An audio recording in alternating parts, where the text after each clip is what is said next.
Hey, what is up YouTube? It's Morn here, and I'm here with another great video for you guys today. I've got Magnus Chase, The Sword of Summer. This is chapter number 9 and 10, so we'll be doing 2 chapters today, or at least in this video. I'm probably going to be doing multiple videos over a certain period of days. The way this is going to work is I'm going to upload the entire series all at once, and it's going to be done probably around June. Because I'm doing both books. I'm going to be uploading both of the current books at the same time. So, and then I've got one other series that I kind of took a break on that I've got to go ahead and finish those audiobooks for as well. So we'll do that whenever I get the chance. Yeah, my hair is kind of a mess. I've got this new jacket. Kind of like it. It's pink. So, go pink. Yeah. Alright. Chapter 9, you totally want the minibar key. Would it surprise you to learn that the place was bigger on the inside? The foyer alone could have been the world's largest hunting lodge, a space twice as big as the mansion appeared on the outside. An acre of hardwood floor was covered with exotic animal skins. Zebra, lion, and a 40-foot-long reptile that I wouldn't want to have met when it was alive. Against the right wall, a fire crackled on a bedroom-sized hearth. In front of it, a few high school-age guys in fluffy green bathrobes lounged on overstuffed leather couches, laughing and drinking from silver goblets. Over the mantel hung the stuffed head of a wolf. Oh joy, I thought with a shudder. More wolves. Columns made from rough-hewn tree trunks held up the ceiling, which was lined with spears for rafters. Polished shields gleamed on the walls. Light seemed to radiate from everywhere. A warm golden glow that hurt my eyes like a summer afternoon after a dark theater. In the middle of the foyer, a freestanding display board announced, "Today's activities. Single combat to the death. Oslo room, 10 a.m. Group combat to the death. Stockholm room, 11 a.m. Buffet lunch to the death. Dining hall, 12 p.m. Full army combat to the death. Main courtyard, 1 p.m. Bikram yoga to the death. Copenhagen room. Bring your own mat, 4 p.m. The doorman hunting said something, but my head was ringing so badly I missed it. Sorry, I said, "What?" Luggage, he repeated. Do you have any? I reached for my shoulder strap. My backpack had apparently not been resurrected with me. No. Hunding grunted. No one brings luggage anymore. Don't they put anything on your funeral pyre? My what? Never mind. He scowled toward the far corner of the room, where an overturned boat's keel served as the reception desk. I guess there's no putting it off. Come on. The man behind the keel apparently used the same barber as Hunding. His beard was so big it had its own zip code. His hair looked like a buzzard that had exploded on a windshield. He was dressed in a forest green pinstripe suit. His name tag read, Helgi, manager, East Gothland, valued team member since 749 CE. Welcome! Helgi glanced up from his computer screen. Checking in? You realize check-in time is 3 p.m., he said. If you die earlier in the day, I can't guarantee your room will be ready. I can just go back to being alive, I offered.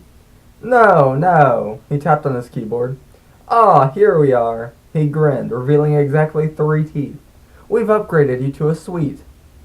Next to me, Hunding muttered under his breath. Everyone is upgraded to a suite. All we have are suites. Hunding, warned the manager. Sorry, sir. You don't want me to use the stick. Hunding winced. No, sir. I looked back and forth between them, checking their name tags. You guys started working here the same year, I noted. 749... What is CE? Common Era, said the manager. What you might call AD. Then why don't you just say AD? Because Anno Domini, I think that's how you say that, in the year of our Lord, is fine for Christians, but Thor gets a little upset. He still holds a grudge that Jesus never showed up for that duel he challenged him to. Say what now? Sorry, guys. It's not important, Helgi said. How many keys would you like? Is one sufficient? I still don't get where I am. If you guys have been here since 749, that's over 1,000 years. Don't remind me, Hunding grumbled.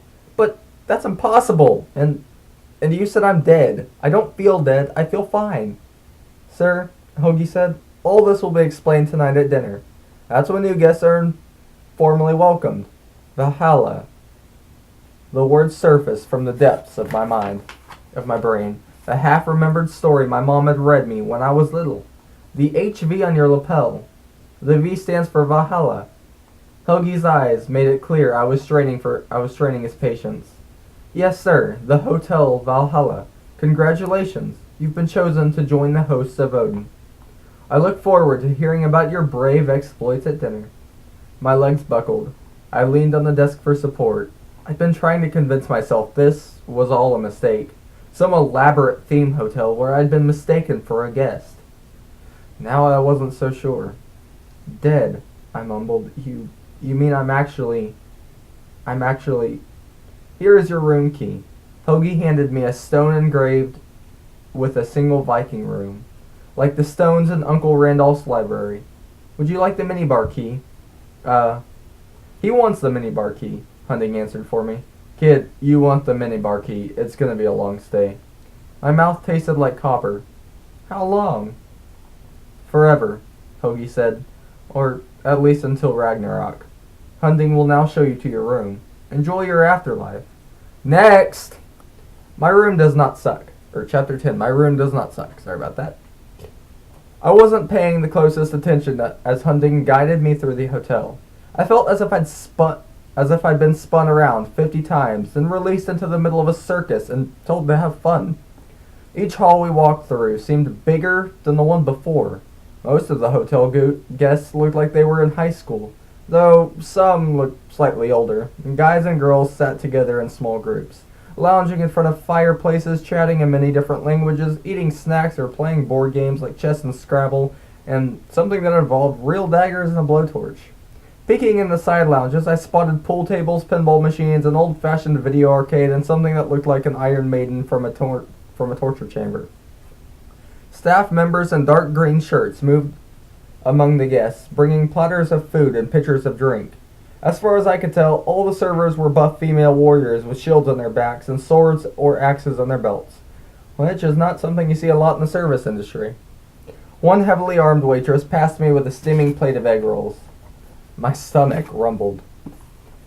How can I be hungry if I'm dead? I asked Hunding.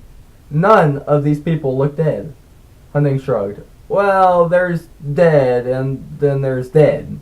Think of Valhalla more like an upgrade. You're one of the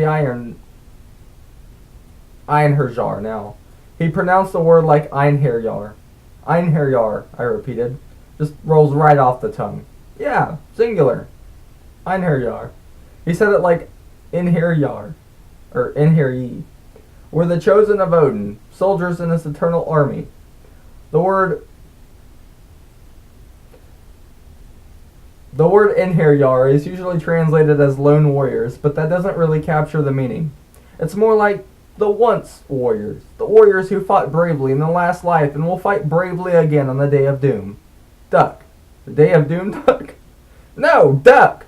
Hunding pushed me down as a spear flew past. It impaled a guy sitting on the nearest sofa, killing him instantly. Drinks, dice, and Monopoly money flew everywhere. The people he'd been playing with rose to their feet, looking mildly annoyed, and glared in the direction the spear had come from. I saw that, John Redhand, Hunding yelled. The lounge is a no impaling area. From the billiard room, somebody laughed and called back in Swedish? It didn't sound very remorseful. Anyway, Hunding resumed, walking as if nothing had happened. The elevators are right over here. Wait, I said, that guy was just murdered with a spear. Aren't you going to do anything? Oh, the wolves will clean up. My pulse went into double time. Wolves? Sure enough, while the other Monopoly players were sorting their pieces, a pair of gray wolves bounded into the lounge, grabbed the dead man by his legs and dragged him away, the spear still sticking out of his chest. The trail of blood evaporated instantly. The perforated sofa mended itself. I cowered behind the nearest potted plant. I don't care how that sounds, my fear simply took control. These wolves didn't have glowing blue eyes like the animals that had attacked my apartment, but still I wish I'd ended up in an afterlife where the mascot was a gerbil. Aren't there any rules against killing? I asked in a small voice.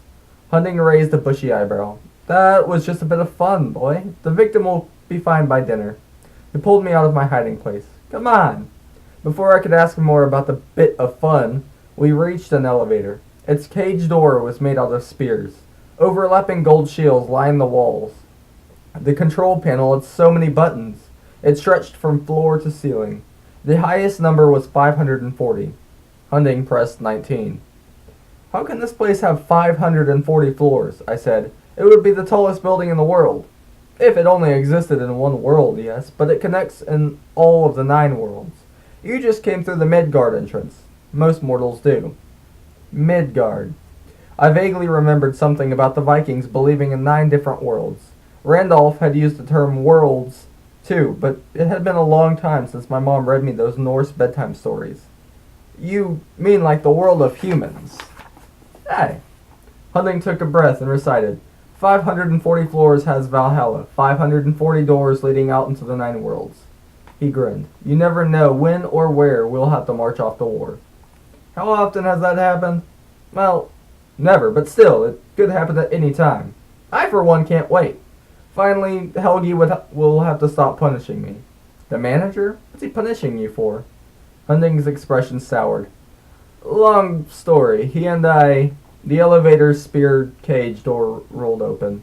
Forget it. Hunting clapped me on the back. You'll like floor 19. Good hallmates. I'd always thought of hotel corridors as dark, depressing, and claustrophobic. Floor 19? Not so much. The vaulted ceiling was 20 feet tall, lined with, you guessed it, more spears for rafters. Valhalla had apparently gotten a good deal at the spear wholesale warehouse. Torches burned in iron sconces, iron sconces, I think that's how that's pronounced. But they didn't seem to make any smoke. They just cast warm orange light across the wall displays of swords, shields, and tapestries. The hall was so wide you could have played a regulation soccer game, no problem. The blood-red carpet had tree branch designs that moved as if swaying in the wind. Set about 50 feet apart, each guest room door was rough-hewn oak, bound in iron. I didn't see any doorknobs or locks. In the center of each door, a plate-sized iron circle was inscribed with a name surrounded by a ring of Viking runes. The first read, Half-Born Gunderson. Behind that door, I heard shouting and metal clanging, like a sword fight was in progress. The next read Mallory Keene. Behind that door, silence. Then Thomas Jefferson Jr. The popping of gunfire came from inside, though it sounded more like a video game than the actual thing. Yes, I've heard both.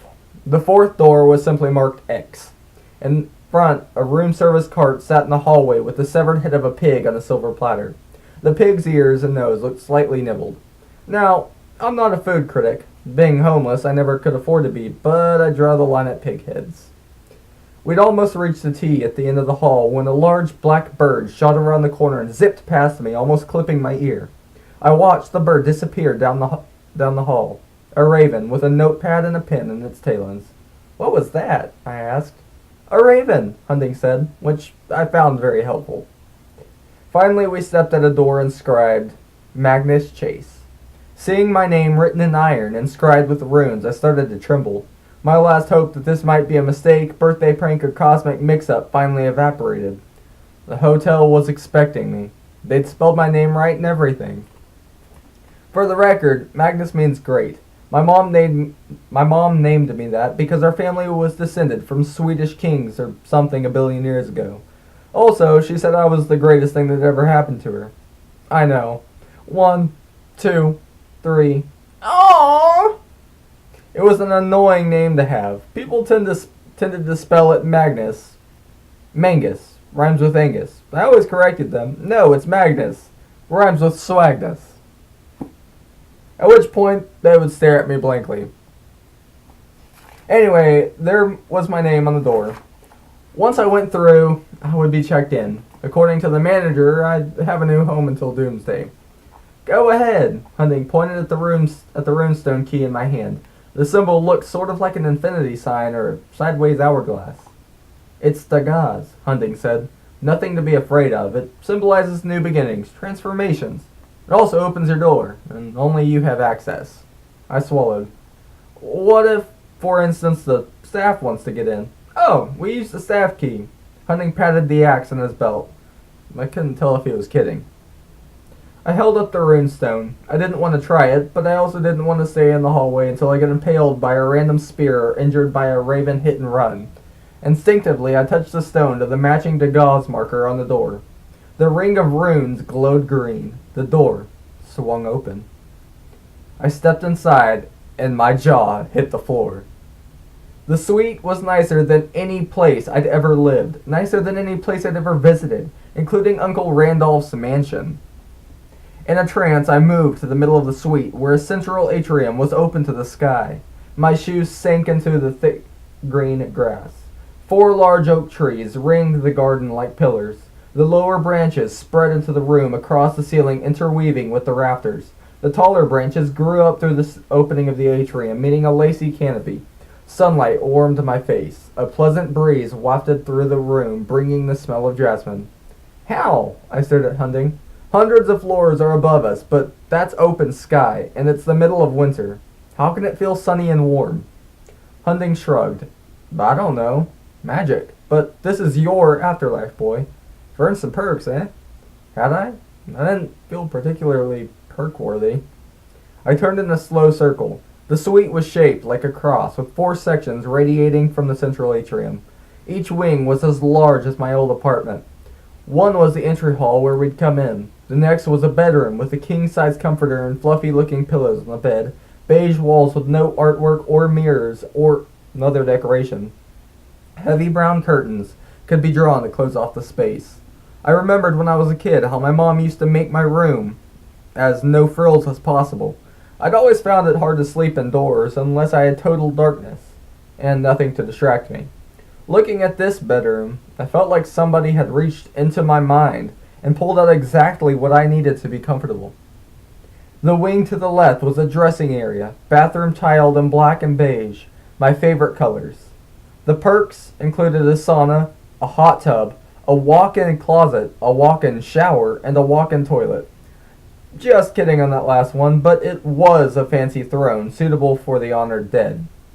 The suite's 4th wing was a full kitchen and living room. At one end of the living room, a big leather couch faced a plasma screen TV with about 6 different game systems stacked in the media cabinet. On the other side, 2 recliners sat in front of a crackling fireplace and a wall of books. Yes, I like to read. I'm weird that way.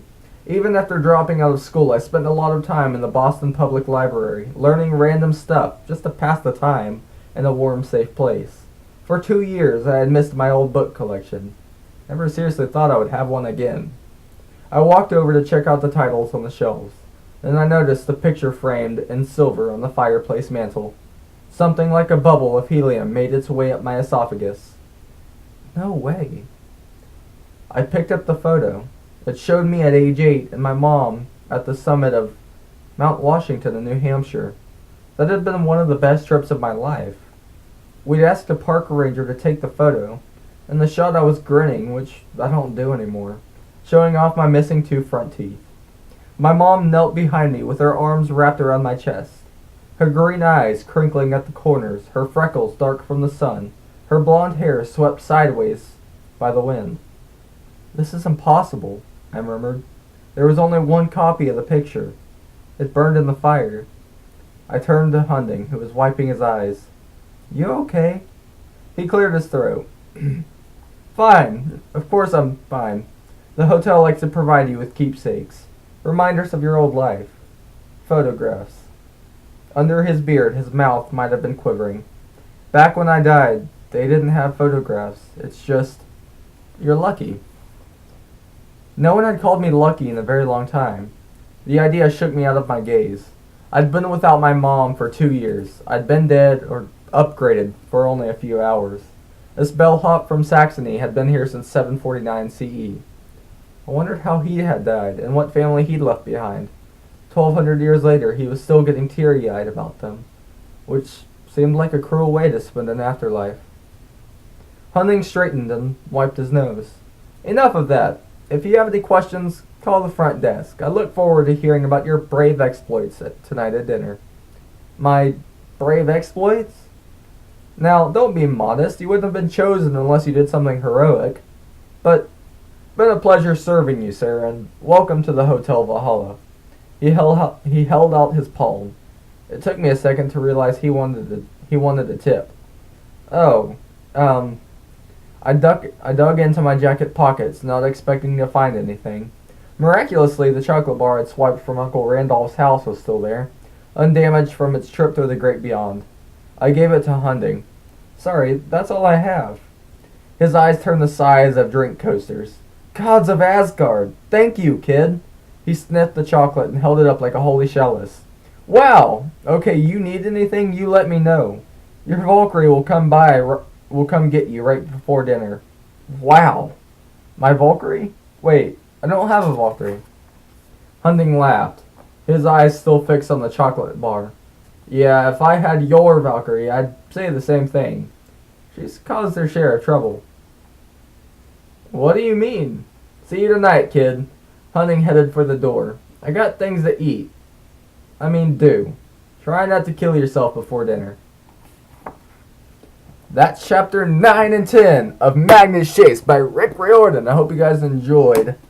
Also, I'd also just for you, Rick Riordan, if I don't know if you're seeing this video, I doubt you are, but you left out a word in one of the sentences. I don't know if that was like, I don't know who like controls all that stuff, but it's right there. It's the what do you mean part. It's supposed to say what do you mean. It actually just says what do you mean. Yeah. Anyways, just pointing that out. I hope you guys enjoyed those two chapters. If you did, be sure to give this video a thumbs up. Be sure to comment and give me your opinion in the comment section. Be sure to subscribe because I'm gonna have a lot more amazing audiobooks for you guys. So definitely be sure to do that. And honestly, if you don't want to, if you're more of the reading type and you want to read it yourself, it's definitely a good book. I have read it already. I've also read the Hammer of Thor one that I have on my bed right now. I read that, so I made sure that I got a little bit of a head start on it, so I knew what all was going to happen, so that I was more prepared whenever I actually started reading it. So yeah, it's definitely worth buying if you want to go ahead and buy the book. Definitely, go on and do that if that's more your style. And I'll see you guys on my next video. Peace out.